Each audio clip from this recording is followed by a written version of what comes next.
So this is the first time I've given a presentation on allyship.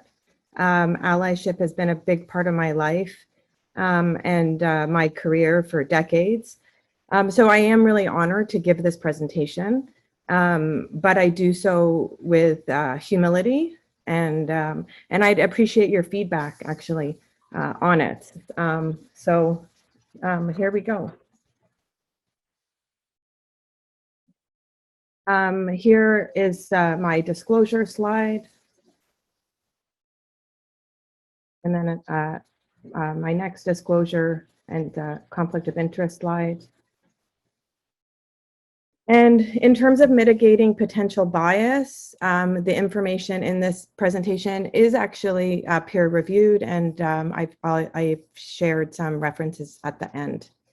And I look forward for you to actually read those references because I've learned a lot from them.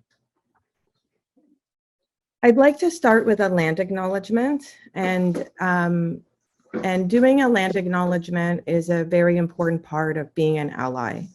And I'm not sure if all of you do land acknowledgements or have learned how to do land acknowledgements.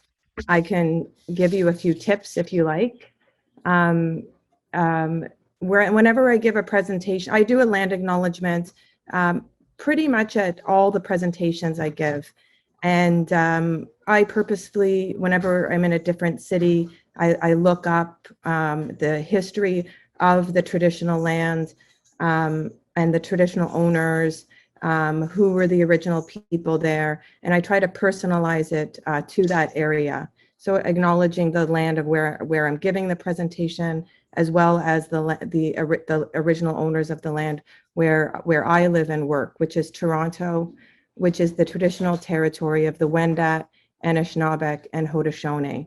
And Toronto is covered by Treaty 13 with Mississaugas of the Credit First Nation. You might hear when people do land acknowledgements, they say that they come from unceded territories. Toronto is covered by a treaty, but unceded territories mean that there's a lot of land in Canada or across what we call Canada that was stolen from Indigenous people, and that would be unceded territories. And many First Nation people fight for that land to be covered by treaties until today. I personally identify as a settler, and I'm going to go through that because it's only recently that I really use the term settler, and I acknowledge the importance of treaties. I've been taught in a land acknowledgement to make it personal. So say something that's important to you in a land acknowledgement and actually commit to some actions that you're going to do. So for me, I commit to the calls of action in the Truth and Reconciliation Commission of Canada.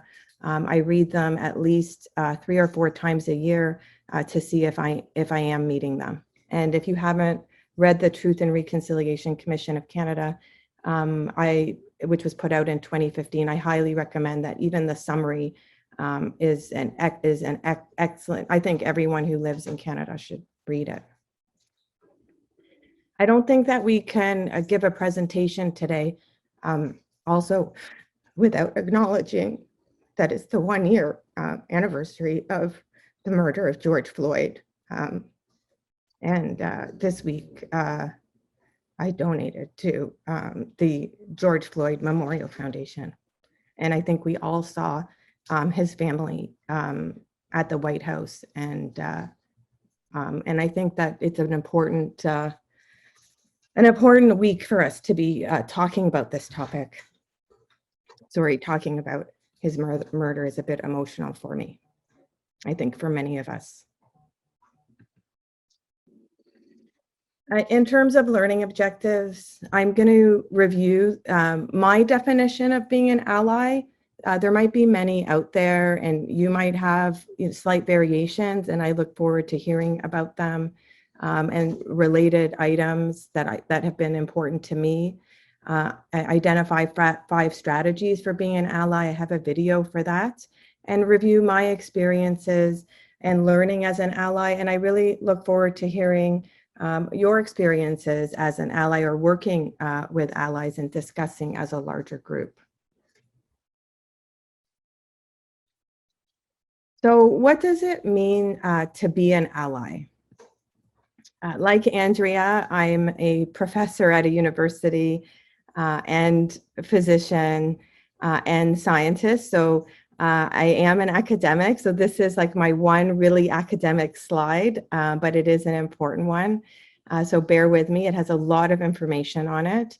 So to me, the definition of an ally is a person, typically a person with privilege, who has privilege in their identity, and who believes and takes action for social justice and equity for others, and who and that person who takes action for social justice doesn't belong to the group or groups of people that they're taking action for that experience oppression and inequities.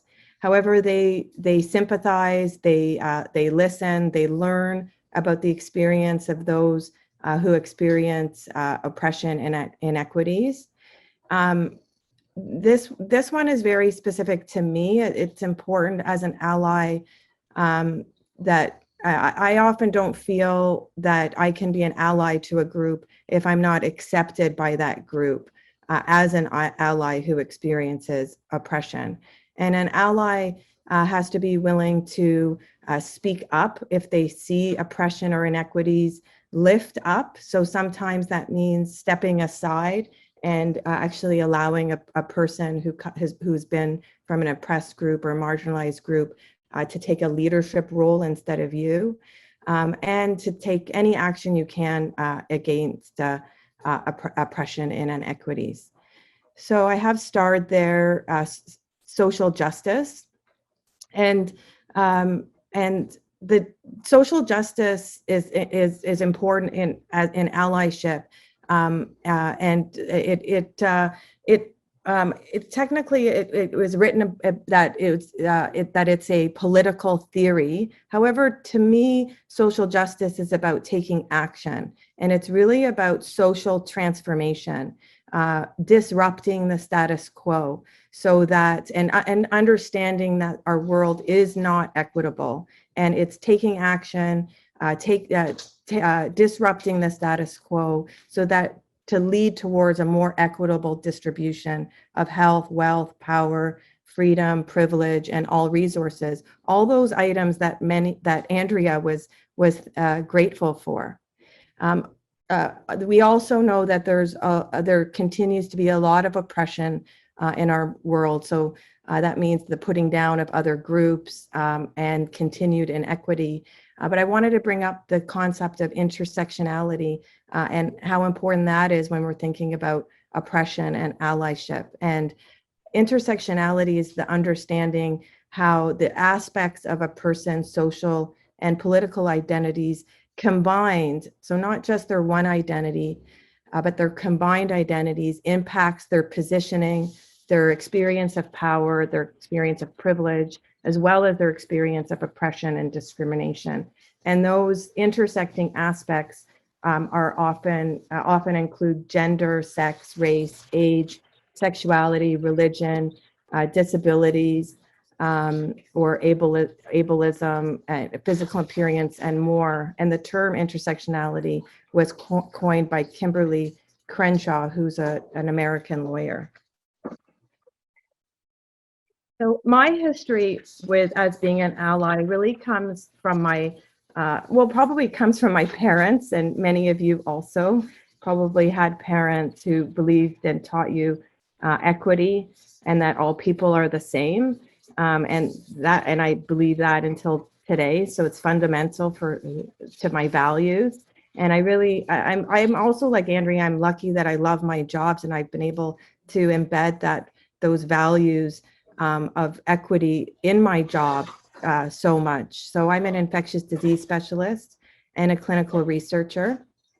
And I've been doing that in Toronto since 2001, and then more recently in Northern Saskatchewan since 2014. And I've been working in the field of HIV since 1993, which is an area that's been misunderstood and has experienced a lot of stigma and discrimination and oppression. So this is my world. As well, more recently, I've been treating and doing prevention for hepatitis C. So since the beginning of my career in the early 90s, I've been working with LGBTQ communities, so lesbian, gay, bisexual, in this case, the T is two-spirit, and queer communities. I don't identify as LGBTQ, so you can see very early in my career, I had to be an ally. I work with women and youth with HIV. Again, I have to be an ally because I don't have HIV. I work with African, Caribbean, Black communities, again, as an ally. More recently, I guess the tip of the last 10 years, I've worked with Indigenous community as an ally. And then more recently, I've started to work with trans women leaders in across Canada, and would be my most recent community that I've become an ally to.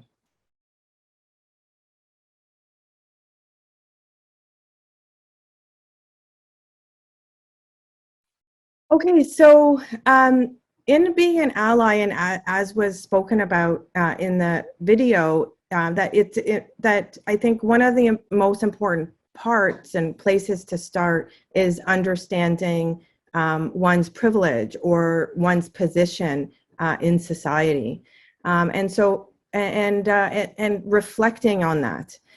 So in terms of my positioning, I identify as a middle-aged cisgendered woman. So if you don't know what being cisgendered means, please put it in the chat, and Mark can let me know, and I can explain that.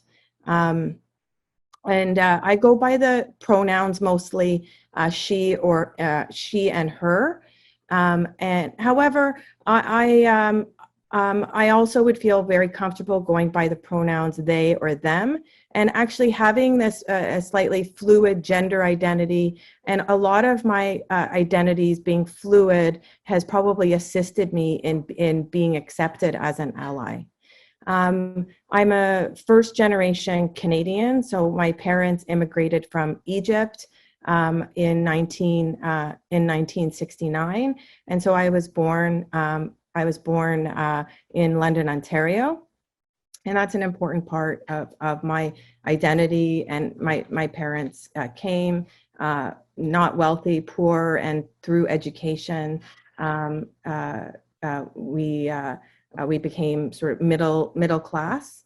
My identifying what your race is important. And so if you're white, you say you're white. For me, I've struggled with my identity of race because in the census they would say that I'm white, but I struggle with saying that I'm white. But technically, from a race perspective, I am white. Ethnicity is Middle Eastern, which has been challenging given the news regarding Middle Eastern people and associations with terrorism. And I'm a non-practicing Muslim, and my husband is Christian, and so I'm fluid in so many different areas, which has helped me as an ally. I strongly identify as educated, and that I come from educated parents. And also mentioned in the video is learning that I've learned to acknowledge my privilege. While I struggle with my identity of being white, I clearly have white privilege when I walk into a room or for jobs, and acknowledging that I would never know what it would be like walking into the same room as a Black woman. More recently, and through doing courses, I've acknowledged my settler privilege. While I used to say that I wasn't from an ethnicity or a country that colonizes, it was a big realization to me to realize that my family and myself and so many millions of people who've immigrated here we've benefited, and I've benefited from colonization. And because of that benefiting from colonization, I am a settler. And I have settler privilege, and probably the most significant settler privilege I've had is my education. But also the house I own is on land, and that's also settler privilege in my mind. And I also, my education is a privilege. Now, I don't have some other privileges like being a cis man, and I've experienced lacking that privilege, but I do clearly have many. It's also been a really important part of my journey as an ally, to learn the importance of humility, and to ask questions, to learn, and as in the video, to apologize when I say something wrong or when I don't know something. So I have humility, and I'm sure many of you do have humility about history, that I actually, unfortunately don't know a lot about history. I try to read, but I don't know a lot about the history. And even if I read, I'm probably missing a lot of information. And I acknowledge that about the history of colonization, the history of slavery, the history of so many wars, about all different society, politics, economics, power, oppression. I also am very humble about the experiences of others and groups that are marginalized or experience inequities, and what their experiences are, and how I'll never have that experience and truly understand it as an ally. And also, I'm humble about the expertise of others, and that even when I do research with my participants that I work with, that they have expertise that they're adding that I don't have. Also, I've learned about the importance of self-determination. She talked about this in the video.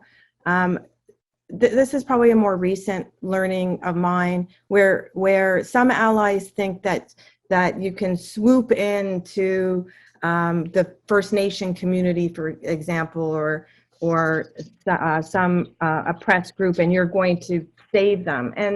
And that's not the case about being an ally. It's about supporting an oppressed group for their own self-determination. And self-determination is the rights of people to determine their future and freely pursue their economic, social, health, and cultural development.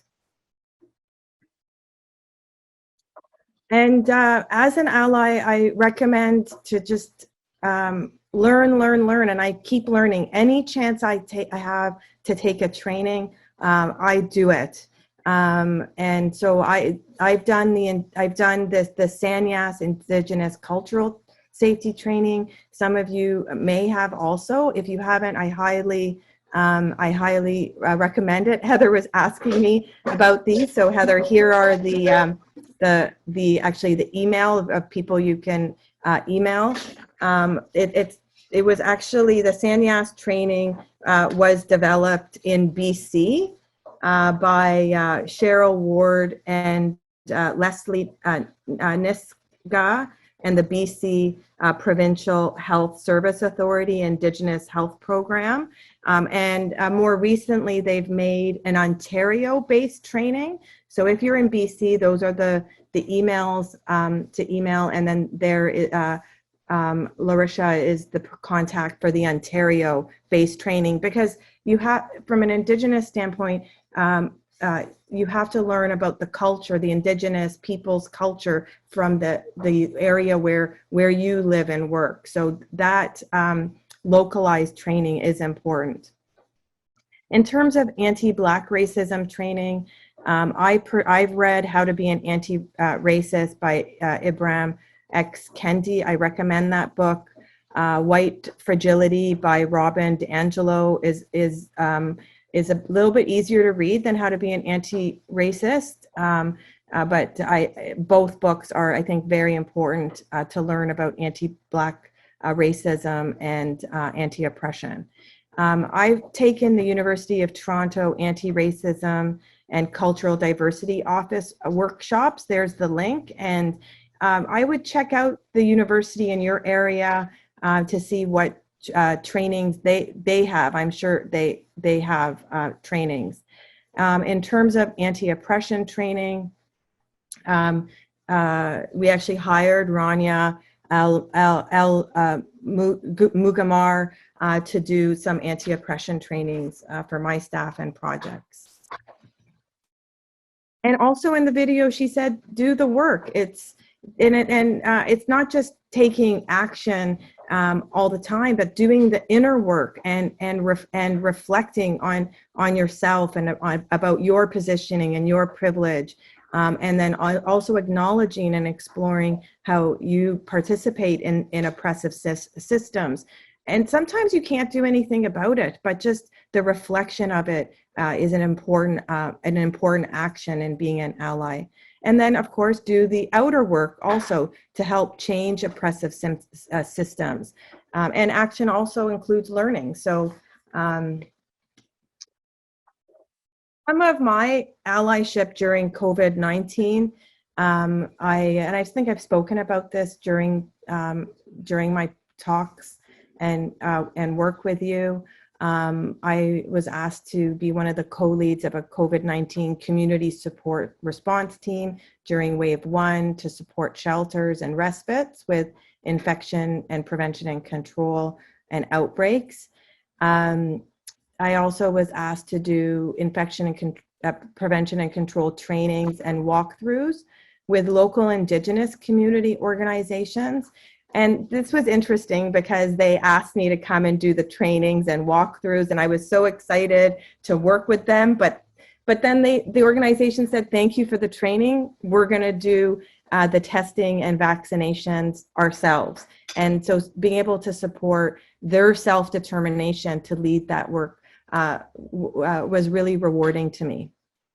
I do some COVID-19 presentations for Toronto racialized community organizations, and those are monthly on Friday morning. So you're not the only ones I do COVID presentations to. There's also some other groups. Since the murder of George Floyd, I've tried to, as much as I can, host and attend any anti-oppression and anti-racism training sessions.